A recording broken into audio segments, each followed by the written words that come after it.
स्वागत करता हूं आपका अपना YouTube चैनल मैथ्स अड्डा में। चलिए मैं हाजिर हो गया एक नए सेशन लेके। आज हम करने वाले हैं इसके झा सर का जो ग्रुप डी का प्रैक्टिस सेट है, सेट नंबर 9 का कुछ क्वेश्चन बचा हुआ है, यानी कि बचा हुआ क्वेश्चन जो है हम आज वो करने वाले हैं। तो चलिए, अगर आप हमारे चैनल पर नए हैं तो चैनल को सब्सक्राइब कर लें और वीडियो को अंत तक देखें ताकि आपको उसका फ़ायदा मिल सके। और अभी तक आप हमारे टेलीग्राम चैनल से नहीं जुड़े हैं तो आपको लिंक डिस्क्रिप्शन में मिल जाएगा, आप वहां से जाके जुड़ जाइए। तो चलिए टाइम वेस्ट नहीं करते हैं, क्लास को शुरू करते हैं। चलिए, कल प्रैक्टिस सेट 9 का मैं वीडियो अपलोड किया था, उसमें एक क्वेश्चन मिस्टेक हो गया था। तो सबसे पहले हम उसको कर लेते हैं कि पूछा गया था क्वेश्चन 0.9 का मान ज्ञात करना, अंडर रूट 0.9 का मान ज्ञात करना था, वो मिस्टेक हो गया था। तो मैं सोचा सबसे पहले इसको सॉल्व कर दूं। देखिए, रूट 0.9 का मतलब है कि अंडर रूट 9/10 इसे लिख सकते हैं, अंडर रूट 9/10 लिख सकते हैं। तो अगर मैं 3 को बाहर ले लूं, क्योंकि रूट 9 का मान क्या होता है, 3 होता है, तो 3 बाहर आ गया तो अंडर रूट में 1/10 बचेगा, अंडर रूट 1/10। तो 1 से तो मतलब नहीं है, तो ये क्या बचेगा, 1/√10 बचेगा। और रूट 10 का मान क्या होता है, 3.16 होता है। 3.16 को 1 से भाग देंगे तो आपका यही इसी के पास आ जाएगा, 3.16 के आसपास मान आ जाएगा। क्या आ जाएगा, 0.316 आ जाएगा। क्या आ जाएगा, इसको भाग देंगे तो 0.316 के आसपास आ जाएगा। जब इनका हम गुना करेंगे तो हमारे पास आ जाएगा 0.18 के 8, हाथ में 1, 3 × 3 1 4 और तितरी के 9, यानी कि 0.948 हमारा आंसर आ जाएगा। तो जो इसका ऑप्शन होगा वही हमारा सही आंसर हो जाएगा। चलिए, आज का पहला क्वेश्चन देखते हैं, क्वेश्चन नंबर 61। 60 तक हमने कर लिया है, क्वेश्चन नंबर 61 देखते हैं। कह रहा है कि बिंदु P -4 7, ठीक है, और तथा बिंदु Q 2 और 3 के मिलाने वाले रेखा का ढाल बताएं। ढाल क्या होता है, ढाल को m बराबर क्या होता है, y2 - y1 बराबर x2 - x1, यही होता है ढाल। लेकिन यहाँ पे देखिए, यहाँ पे ये हमारा होता है x1, ये होता है y1, यहाँ पे x2 और ये होता है y2। तो हमारे पास y2 क्या है, y2 है 3, तो 3 - y1 कितना है, 7 है, तो 7, और x2 हमारे पास 2 है, तो 2 - x1 कितना है, -4 है। तो 3 में से -7 जाएगा तो क्या बचेगा, -4 बचेगा, और 2 माइनस प्लस यानी कि 2 + 4 ही बचेगा।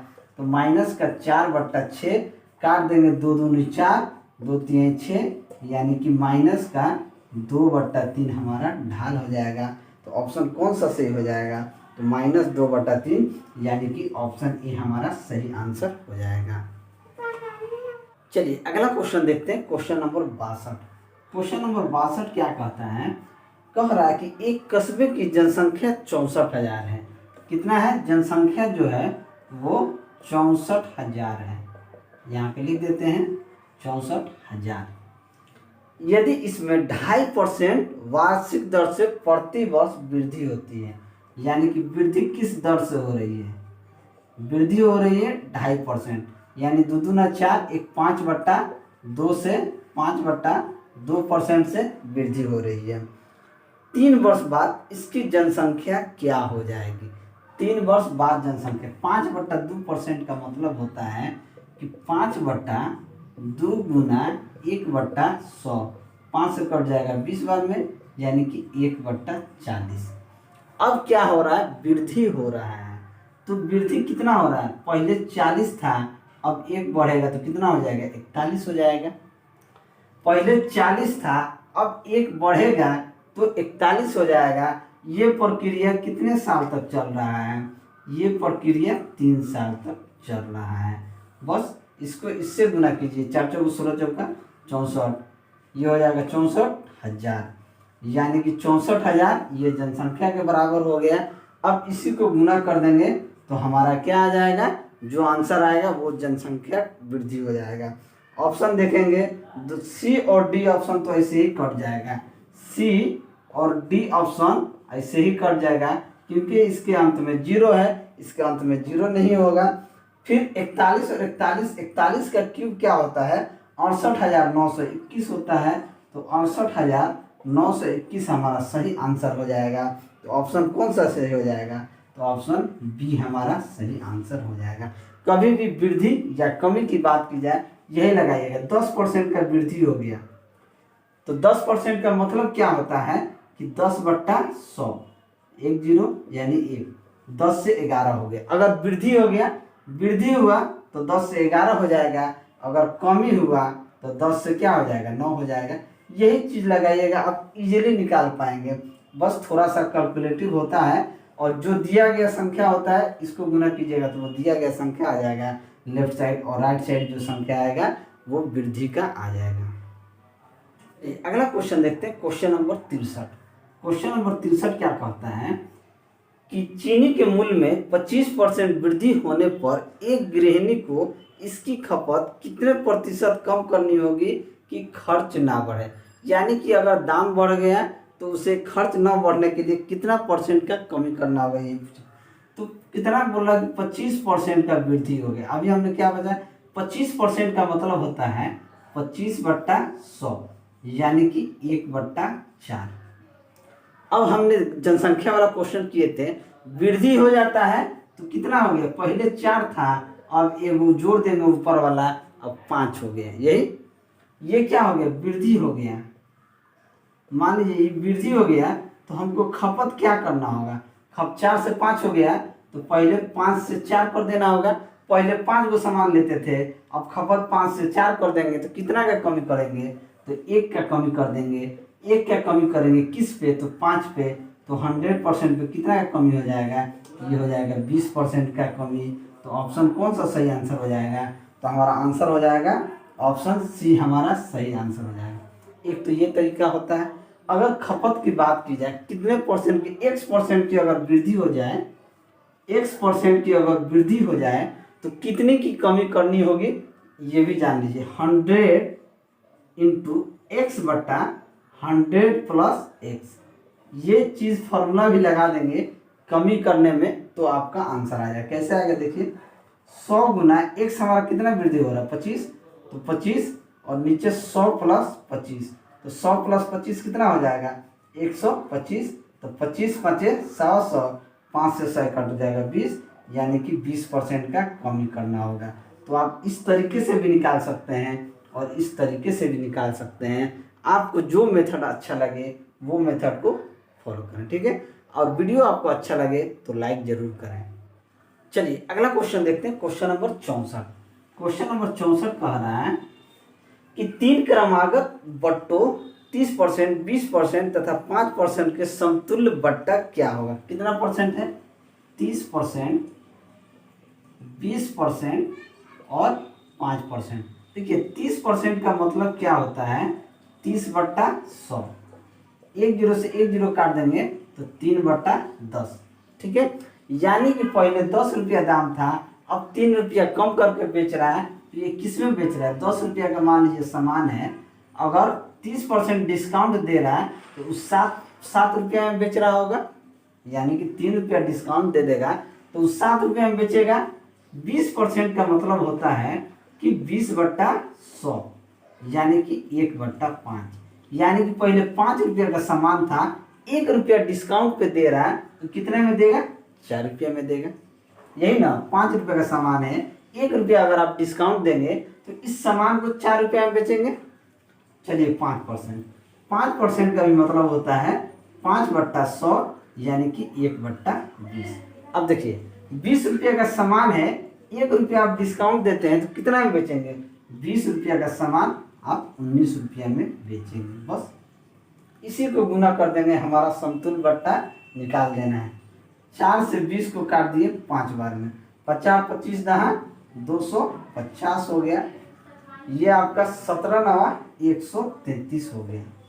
अब देखिए 250 रुपया का सामान था, आप 133 रुपया में बेच रहे हैं, तो आप कितना डिस्काउंट दे रहे हैं, तो 250 में से 133 जाएगा, 117 का डिस्काउंट दे रहे हैं किस पे, तो 250 रुपया पे दे रहे हैं, यानी 250 को 113 से घटाएंगे तो 117 रुपये डिस्काउंट दे रहे हैं, तब जाके ना ये 133 रुपया हो रहा है।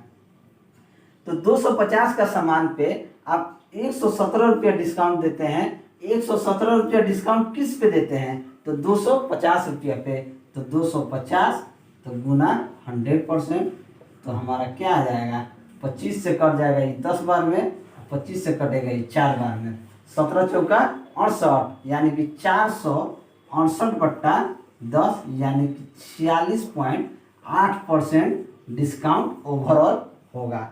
तो हमारा आंसर क्या हो जाएगा, तो हमारा आंसर हो जाएगा 46.8%, तो ऑप्शन बी हमारा सही आंसर हो जाएगा।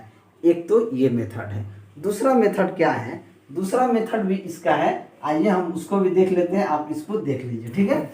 चलिए दूसरा मेथड क्या है उसको भी हम एक बार देख लेते हैं, कि मान लीजिए कि अगर आप इस मेथड से नहीं निकाल पाते हैं तो वो मेथड भी अप्लाई कर दीजिए। देखिए हमको क्या चाहिए, ओवरऑल डिस्काउंट, टोटल डिस्काउंट कितना होना चाहिए, ठीक है, यानी इतना इतना इतना, तो क्या होगा, डिस्काउंट किस पे होगा, मान लीजिए 100 रुपये पे 100 इंटू 100 माइनस x%, ये जो पहला परसेंट है, उसके बाद 100 माइनस y, इसको मान लें तो y% बट्टा 100 इंटू 100 माइनस z%/100, ठीक है। तो चलिए इसको भी हम निकाल के दिखा देते हैं। 100 माइनस 100 गुना 100 में से x गए 70, 100 में से 30 जाएगा तो क्या बचेगा, यहाँ 70/100, 100 में से 20 जाएगा तो क्या बचेगा, 80/100, और 100 में से 5 जाएगा तो क्या बचेगा, 95/100। बस इसको काट पीट दीजिए, 2 जीरो से 2 जीरो कट गया, ये 2 जीरो से ये 2 जीरो कट गया, तो यहाँ क्या बच गया, 100 माइनस 8 7 56, 56 को 95 से गुना करेंगे तो क्या होगा, 6 5 30 के 0, हाथ में 3, 50 25 3 28, 280, 9 6 54 के 4, हाथ में 5, 9 5 45 और 5 50, 0 8 4 12 के 2, हाथ में 1 2 1 3, और ये 53.52। तो 100 में से ये ऊपर आ गया 53/100, तो ये 100 यहाँ 0 आ जाएगा, तो यहाँ क्या बचेगा, 53.20। बस इसको माइनस कर देंगे तो ये क्या, 100 में से ये जाएगा तो 80 बचेगा, और ये रह गया 8 में से 99, 9 में से 3 गया 6, और 9 में से 5 गया 4, यानी कि 46.8%, इससे भी हमारा आंसर आ गया। तो हमारा ऑप्शन वही, मेथड वही है, ठीक है। तरीका आप इससे कीजिए या उससे कीजिए, इसमें क्या है, इसमें कैलकुलेशन थोड़ा सा ज़्यादा है, आप इसको उसी मेथड से कीजिए जो इसके पहले मैंने बताया है, वो इजीली है। इसमें थोड़ा कैलकुलेशन ज़्यादा हो जाएगा, बहुत ज़्यादा आपने देखा कि इसको इतना से गुना करना पड़ा, उसमें उतना कैलकुलेशन नहीं है। चलिए अगला क्वेश्चन देखते हैं, क्वेश्चन नंबर 65। क्वेश्चन नंबर 65 कह रहा है कि ए ने एक रेडियो बी को 20% लाभ पर बेचा, बी ने इसे सी को 10% हानि पर बेचा, तथा सी ने इसे डी को 5% लाभ पर बेच दिया। यदि डी ने इसका मूल्य 1814 रुपया 40 पैसा दिया तो ए ने रेडियो कितना में खरीदा था। हमने मान लिया कि ये जो है रेडियो को 100 रुपया में खरीदा है, 100 रुपया में खरीदा है। अब इसको कितना में बेच रहा है, 20%, एक्स ने 20% लाभ पे किसको बेचा, 20 को, तो 120/100। फिर बी ने इसे सी को 10% हानि पे बेचा तो 90/100। फिर डी ने इसे 5% लाभ पे बेचा तो 105/100, और डी का कितना मूल्य है, 1814 रुपया 40 पैसा। बस एक्स का मान निकाल दीजिए, आपका आंसर आ जाएगा। 1 0 से 1 0 काटिए, 1 0 से 1 0 काटिए, मामला ठीक है, ठीक है। अब काट लीजिए, 2 6 12, 2 5 10, यहाँ कटेगा 5 से कट जाएगा 21 बार में, 5 से कटेगा 20 बार में, ठीक है। फिर कटेगा 2 से कट जाएगा ये 10 बार में, 2 से कट जाएगा 3 बार में, ठीक है। तो चलिए ये 5 10 50 इधर जाके गुना हो जाएगा, ये 500 है, तो x बराबर क्या हो जाएगा 1814 रुपया 40 पैसा गुना 5 गुना 100, यानी कि 100 गुना 5 बट्टे में क्या आ जाएगा 3, 9 और 21, 3 है, 9 है और 21 है। ठीक है, तो काट पीट कर देंगे, हमारे पास आंसर आ जाएगा। ठीक है, ये क्या हो जाएगा 100 हो जाएगा, तो ये 1800, 1800, ये 18, 14, 40 हो जाएगा गुने 5 बट्टे 9 3 27, ये 3 गुना 9 गुना 21। अब इसको काट पीट करेंगे, 3 से कट जाएगा, 8 1 9 1 10, 10 4 14 4 18, ये 3 से कट जाएगा, 3 से कट जाएगा तो ये 9 से भी कट जाएगा, तो काट देते हैं। 3 छक 18, 3 छक 18 हो गया, 3 छक 18, फिर एक आएगा, फिर 0, 3 चौके 12, 3 चौके 12, 3 8 24, यानी कि 60,480 बार में कट गया। 9 से कटेगा, 6 4 10 8 18, 9 से भी कट जाएगा, 9 7 9 9 7 9 छक 54, 9 छक 54, तो 54 में ये फिर चला 9 7 63, 9 दूना 18, 6,720 बार में कट गया, तो ये 21 से भी कट जाएगा। 6,720 को 21 से काटेंगे तो 21 तिया 63, 7 में से 3 गया 4, 21 दूना 42, यानी कि 320 बार में कट गया। तो 320 को 5 से गुना कर देंगे, तो 5 0 0, 5 दूना 10 के 0, हाथ में 1, 5 से 15 1 16, यानी कि 1600 हमारा सही आंसर हो जाएगा। तो ऑप्शन कौन सा सही होगा, तो ऑप्शन बी हमारा सही आंसर हो जाएगा, ऑप्शन बी हमारा सही आंसर हो जाएगा। चलिए अगला क्वेश्चन देखते हैं, क्वेश्चन नंबर 66। क्वेश्चन नंबर 66 में क्या कह रहा है कि दो नल ए तथा बी एक टंकी को क्रमशः 15 मिनट तथा 12 मिनट में भर सकते हैं। दो नल है, ए है, ये कितना देर में भर सकता है 15 मिनट में, और बी आपका 12 मिनट में भर सकता है। ये भरने वाला है तो इसे प्लस लिखते हैं। ठीक है, तथा तीसरा नल सी भरी टंकी को 6 मिनट में खाली कर देता है। ये खाली करने वाला है तो इसे माइनस लिखते हैं, ये 6 मिनट में खाली कर देता है। तो पहले ए और बी 5 मिनट तक खुले रहते हैं तथा इसके बाद सी भी खोल दिया जाता है, तो टंकी कितने देर में खाली हो जाएगा। सबसे पहले इन तीनों का एलसीएम निकालेंगे, 12, 15 और 6 का एलसीएम क्या हो जाएगा 60 हो जाएगा। ठीक है, तो अगर क्षमता देखें, ए का क्षमता क्या होगा, यानी कि इफिशिएंसी, तो 60/15, यानी कि ये 4 के इफिशिएंसी से भरेगा। बी किस इफिशिएंसी से भरेगा, 60/12, यानी कि 5 के इफिशिएंसी से भरेगा, यानी 5 की क्षमता से भरेगा। और सी इसे खाली किस इफिशिएंसी से करेगा, 60/6, यानी कि 10 के इफिशिएंसी से करेगा। अब क्वेश्चन में कह रहा है ए और बी को 5 मिनट तक चलाया गया, ए और बी को 5 मिनट तक चलाएगा, तो इन दोनों का एफिशिएंसी क्या है 4 और 5, यानी कि 9। तो ये कितना यूनिट पानी भरेगा, 5 गुना 9, यानी कि 45 यूनिट या 45 लीटर जो भी है ये भर देगा। अब कह रहा है उसके बाद सी को खोल दिया गया, 5 मिनट तक पहले चला तो 45 यूनिट भर दिया, उसके बाद अब सी को खोल दिया गया, तो सी को खोला जाएगा, तो ये दोनों मिलकर 9 यूनिट पानी तो भर रहा है लोग, आई 10 यूनिट क्या कर रहा है, खाली कर रहा है।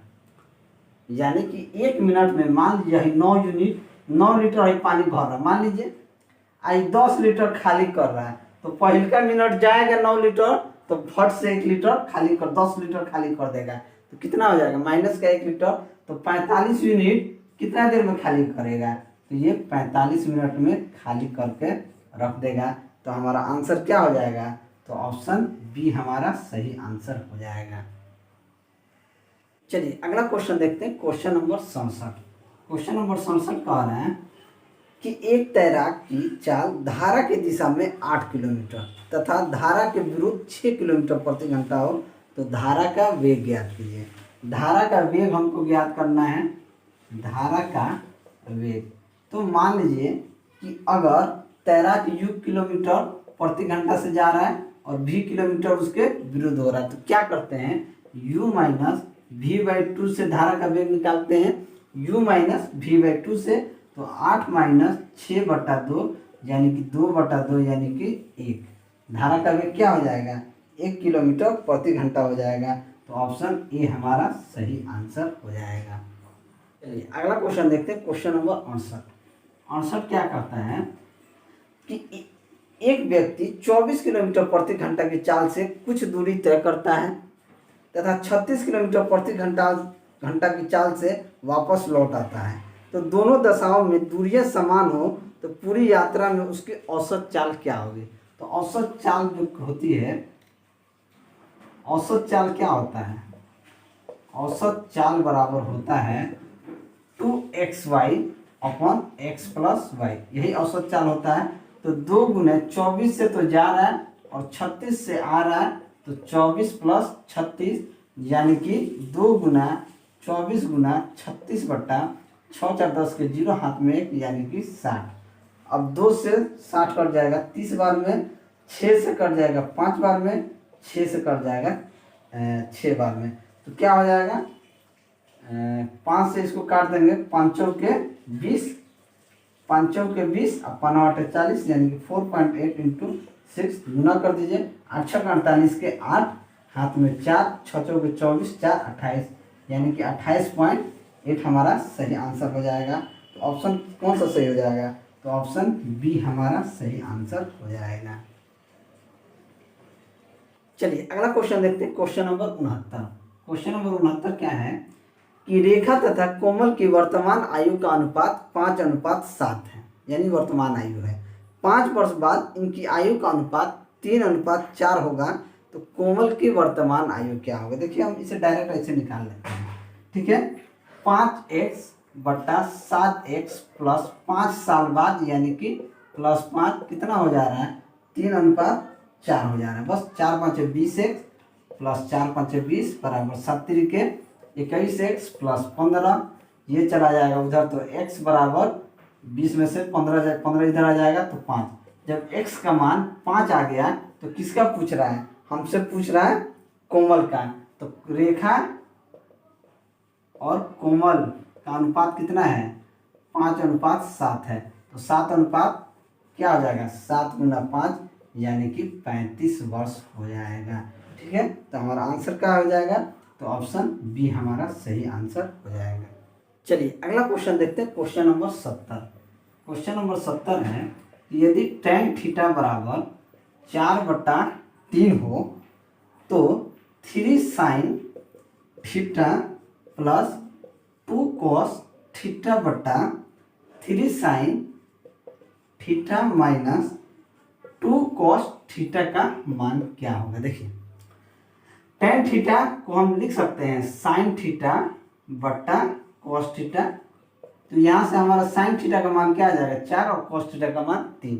बस 3 गुना sin थीटा का मान कितना है, 4, तो 4 प्लस 2 गुना cos थीटा का मान कितना है, 3 बटे में 3 गुना sin थीटा का मान है 4 माइनस 2 गुना 3, बस 4 3 12 प्लस 6 बटा 3 चौके 12 माइनस 6, 12 प्लस 6 18 और 12 माइनस 6 6, तो 6 से 3 बार में कट जाएगा 36 18, तो 3 हमारा आंसर आ गया। तो ऑप्शन कौन सा सही हो गया, तो ऑप्शन ए हमारा सही आंसर हो जाएगा। देखिए एकदम डायरेक्ट tan थीटा का मान क्या होता है, tan थीटा बराबर sin थीटा बटा cos थीटा भी लिखा जाता है, ठीक है। नहीं तो फिर आपको इस तरीके से एक ट्रायंगल बनाना होगा। tan थीटा बराबर होता है लंब और लंब बटा आधार, ठीक है। ये 3 है, ये 4 है, तो ये क्या हो जाएगा, 5 हो जाएगा। ये ट्रिपलेट है 3 4 5, या डायरेक्ट ऐसे भी कर सकते हैं। जब आधार दिया है, लंब दिया है, तो कर्ण आप निकालिएगा तो क्या निकालिएगा, 3 का स्क्वायर 4 का स्क्वायर अंडर रूट 25 होगा, तो जाके 5 आएगा। लेकिन ये ट्रिपलेट होता है 3 4 5 6 8 10, ये सारा ट्रिपलेट होता है, उसको आप याद कर लेंगे तो ही आपका काम हो जाएगा। या इस तरीके से अब यहाँ से sin थीटा बराबर क्या होता है, sin थीटा बराबर जो होता है उसको लंब बटा कर्ण, तो 4/5 इस तरीके से भी आप कर सकते हैं, लेकिन इसको मैंने डायरेक्ट इस तरीके से किया, ठीक है। तो चलिए अगर मेरा वीडियो आपको अच्छा लगा होगा तो वीडियो को लाइक करें, दोस्तों में शेयर करें। अगर आप हमारे चैनल पर नए हैं तो चैनल को सब्सक्राइब करें। मैं ऐसे ही वीडियो लेकर आपके सामने हाजिर होता रहूँगा। चलिए मिलते हैं अगले वीडियो में, तब तक के लिए।